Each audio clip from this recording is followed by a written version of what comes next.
71. Napas-napas langit.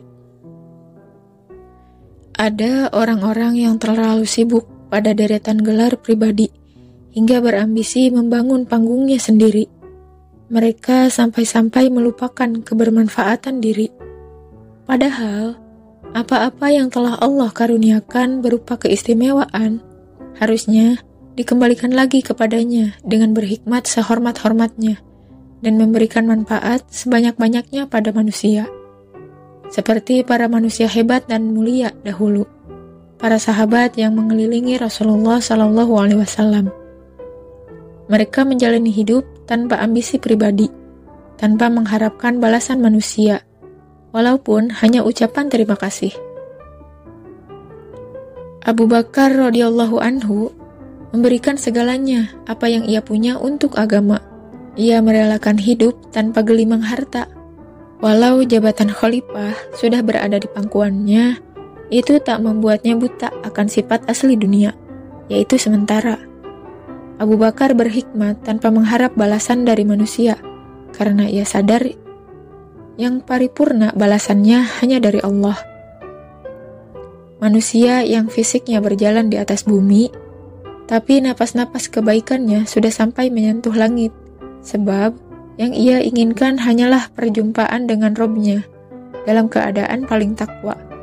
Juga berharap bisa dipertemukan dengan kekasih Allah, Rasulullah, manusia yang paling ia cintai. Kini, tinggallah kita sebagai pelanjut estafet perjuangan ini. Semoga saja kita telah selesai dengan segala gemuruh yang ada dalam diri kita, agar siap menuju periode baru, memberikan manfaat seluas-luasnya dan sebanyak-banyaknya, agar ada bekal yang kita bawa di hari persidangan akhirat nanti.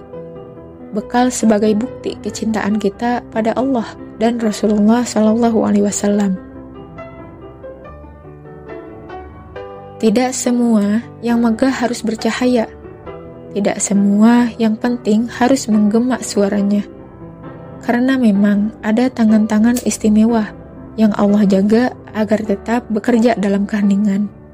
Tanpa sorot lampu, tanpa riuh tepuk tangan, Allah ingin jaga ia dalam keikhlasan. Betapa istimewa kedudukan itu. Bergerak, mendukung, mengubah, tanpa banyak manusia tahu, tapi tercatat indah di sisi Allah. Orang-orang yang Allah rahasiakan. Teruslah menebar manfaat, walau tanpa pernah tersorot kamera. Teruslah menebar manfaat, walau jauh dari tepuk tangan dan pujian-pujian.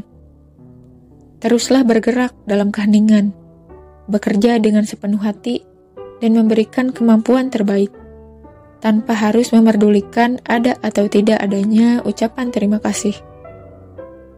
Tegur sendiri langkah dan ucapanmu jika mulai berbuat bukan karena Allah dan bukan untuk Allah. Jagalah hatimu agar selalu tulus dan ikhlas. Iringi dengan doa sebagai pengakuan kelemahan dan permohonan kekuatan. Jangan berharap adanya pengakuan dan pujian. Sesungguhnya, berada di barisan keheningan dan berada di barisan yang jauh dari racun-racun pujian adalah keselamatan. Ingat selalu bahwa hanya Allah lah yang balasannya paling sempurna. 72. Aset paling berharga. Orang-orang berlomba mencari garansi keberhasilan, kerja tetap, gaji bulanan, dan asuransi diri. Memang benar, mencari pekerjaan yang baik memang tidaklah salah. Namun, jika itu membuat seseorang menjadikan dunia sebagai poros kehidupan dan harta sebagai tanda keberhasilan, maka tentu hal tersebut adalah keliru. Kaya belum tentu menemui kebahagiaan, dan miskin belum tentu menemui kesengsaraan.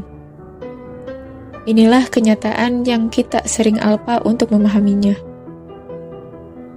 Penyesalan terbesar orang tua ketika berada di alam kubur adalah ketika ia baru sadar bahwa yang ia butuhkan adalah anak yang soleh, yang menjadikan Al-Quran sebagai sahabat terbaik dalam hidupnya. anak yang akan terus mendoakannya. Mereka tidak membutuhkan anak yang punya kekayaan atau jabatan tinggi, namun sedikit pun tak bermanfaat bagi akhiratnya. Adapun penyesalan terbesar seorang anak kelak di akhirat adalah ia tak mampu menolong orang tuanya untuk berada di surga. Ia malah turut menyumbang memasukkan orang tuanya menuju neraka jahanam. Apabila manusia meninggal, ada 3 amalan yang tak akan terputus, yaitu amal jariyah, ilmu yang bermanfaat, dan anak yang soleh. Jangan marah kalau anaknya tak berhasil dalam dunia, tak jadi orang terpandang dan kaya. Karena rezeki tak hanya berbentuk uang. Sehat itu rezeki, kebahagiaan itu rezeki, waktu itu rezeki, anak yang soleh itu juga rezeki. Percayalah, aset berharga itu bukan uang, rumah, perhiasan, dan warisan, tapi anak-anak yang soleh, cucu-cucu yang dekat dengan Allah. Itu baru aset abadi yang akan menolong kita di alam kubur dan akhirat nanti. Mungkin Allah tak beri kita kesempatan untuk bisa memuliakan mereka, orang tua kita, dengan harta di dunia. Tapi, jangan sampai kita tak bisa pula memuliakan mereka di akhirat nanti. Jadikan mereka mulia dengan hafalan Quran yang kita punya. 73. Menerabas keterbatasan. Kita pasti pernah terjebak pada situasi ingin berbuat banyak untuk agama ini, tapi merasa terlalu rendah diri dan terlalu hina untuk impian surga yang begitu tinggi. Orang-orang sudah menyelesaikan hafalan 30 juz. Ada yang telah mempelajari bertumpuk-tumpuk kitab hadis. Ada pula yang kebaikannya telah menyentuh seantero penduduk bumi, melalui sumbangan yang jumlahnya tak tertandingi. Di sisi lain lagi, ada yang melangit karena akhlaknya yang baik. Sungguh jalan yang mereka tempuh terlihat mustahil untuk manusia seperti kita. Belum lagi, perjuangan heroik anbiya, para sahabat, dan para ulama dalam memperjuangkan agama ini. Perjuangan yang seperti cerita, yang tak sampai oleh logika manusia biasa seperti kita. Padahal itu adalah nyata. Tapi, di antara ketidakpercayaan diri, kita tetap berusaha membuka jalan, memaksa diri untuk terus berkumpul dengan orang-orang soleh, mendengarkan ketika mereka mengaji, mencatat setiap nasihat yang berterbangan, menjalani jatuh bangun prosesnya, tetap bertahan, dan terus berusaha mengejar begitu banyak ketertinggalan. Di antara keterbatasan diri, akhirnya kita menemukan petunjuk ilahi, bahwa ternyata kita bisa turut meniti jalan-jalan yang mereka telusuri. Sungguh benar firman-Nya dalam Al-Quran, yaitu, "Turunlah kamu berdua dari surga bersama-sama. Sebagian kamu menjadi musuh bagi sebagian yang lain. Jika datang kepadamu petunjuk dariku, maka ketahuilah, barang siapa mengikuti petunjukku, dia tidak akan sesat dan tidak akan celaka." Quran Surat Thaha ayat 123. Jika hari ini ketidakpercayaan diri itu kembali menghantui, camkan dalam hati, kamu harus terus berjuang, walau setapak demi setapak, dan harus tertatih. Bertahanlah, nikmati setiap jatuh bangunnya. Kelak, kamu akan bersyukur ternyata jalanmu sudah jauh. Yang dahulu rasanya tak bisa kamu tempuh, kini malah telah kau lampaui. Semoga surga yang menjadi pelabuhan terakhir kita. Dan orang-orang yang mendapat petunjuk, Allah akan menambah petunjuk kepada mereka dan menganugerahi ketakwaan mereka. Quran Surat Muhammad ayat 17.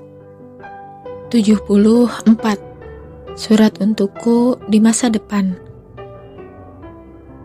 Surat ini aku tulis untukmu, yaitu untuk aku di masa depan, agar kamu tak lupa diri bahwa kita pernah berjuang. Hai, bagaimana kabarmu hari ini? Masih setia dengan mimpi-mimpi kita? Masih tetap memiliki semangat juang yang sama? Semoga saja iya, sebab kamu tentu tahu, telah banyak hal yang kita korbankan, telah banyak tenaga yang kita kucurkan, telah banyak rasa yang harus kita relakan. Ini demi terus berjuang dalam jalan impian ini. Dan demi terus terlibat dalam proyek langit, proyek keabadian. Aku tahu kamu pasti lelah karena perjuangan yang terus menguras air mata. Tapi berjanjilah kepadaku, kamu tak akan pernah menyerah. Kita pernah dianggap gila karena seolah tak membutuhkan dunia. Tapi bukankah yang kita harapkan adalah ridhonya, bukan yang lainnya? Lantas, apa gunanya memikirkan komentar buruk manusia? Dan jangan pernah coba-coba untuk matikan api semangat itu, sebelum surga menjadi pelabuhan terakhir kita. Terima kasih, sudah bersabar melalui semua ini. Perspektif jarak. Ketika kita berada di satu tujuan yang sama, jauhnya rentang jarak masa tak akan mampu menjauhkan hati kita. Walaupun beribu tahun telah berlalu, napas-napas perjuangan mereka masih begitu terasa hingga kini, dan terus menggema di dalam relung hati. Kedekatan itu kian terjaga apabila kita berusaha mengikuti sunnah-sunnahnya. Meneladani kisah-kisah perjuangannya, dan menjadikan tujuan akhirnya juga menjadi tujuan akhir kita. Perpisahan ini hanyalah masalah waktu. Semoga di ujung jalan ini, kita dipertemukan dengan Rasulullah dan para sahabat yang turut menemani perjuangannya. Mereka memang jauh oleh satuan waktu, tapi begitu dekat oleh satuan hati. 75. Bertemu di keabadian. Siapa yang tak bahagia apabila rindu akan segera menemui pemiliknya? Setelah panjang jalan perjuangan dilalui dan begitu banyak tetesan air mata yang membasahi, maka kematian akan menjadi jalan menuju perjumpaan dengan yang selama ini dirindukan. Seperti Rasulullah yang tak berpikir dua kali ketika malaikat maut meminta izin untuk mencabut nyawanya, karena beliau tahu inilah puncak dari penyelesaian rindu. Inilah jalan menuju perjumpaan dengan Allah yang Maha Tinggi. Berkumpul bersama dengan Anbiya dan istrinya Khadijah yang begitu beliau cinta, serta para syuhada yang lebih dulu kematiannya. Seperti salah satu sahabat Nabi yang mulia, Utsman bin Affan, yang rela terbunuh oleh tusukan panah pemberontak setelah malamnya ia bermimpi akan berbuka bersama Rasulullah dan dua sahabat terdekatnya, merayakan kerinduan dalam keabadian. Seperti penyeru panggilan Allah, Bilal bin Rabah, yang tak lagi mampu melantunkan adzan setelah Rasulullah SAW tiada, sampai kemudian kabar kematian datang kepadanya. Istrinya berkata, "Sungguh kami akan sangat bersedih." Bilal kemudian membuka kain yang menutupi wajahnya. Ketika itu, ia dalam sakaratul mautnya. Dia kemudian berkata, "Jangan kau katakan demikian. Katakanlah, sungguh kami akan sangat bahagia." Kemudian, dia berkata lagi, "Besok aku akan bertemu pujaanku, Rasulullah SAW dan para sahabatnya." Dengan senyuman dan kebahagiaan, Bilal menutup hidupnya. Di keabadian, mereka bertemu setelah sekian waktu terpisah oleh pembatas bernama kematian. Lantas, tinggallah kita sekarang. Kemanakah ruh kita kelak jika telah tiba waktunya kembali? Dengan siapa ia akan berkumpul? Rasulullah SAW bersabda, "Kamu akan bersama dengan orang yang kamu cintai." Hadis riwayat Bukhari. Sesehat apapun tubuh kita hari ini, Sekaya apapun kita saat ini, sebahagia apapun kita di dunia ini, kita tetap sedang berjalan menuju kematian. Terlena bukan pilihan bagi orang-orang yang menginginkan surga sebagai akhir pencariannya. Karena sejatinya, kita semua sedang berada di ruang tunggu, menanti-nanti giliran datang. Siapa yang tahu, ternyata esok adalah hari terakhir kesempatan kita hidup di dunia ini.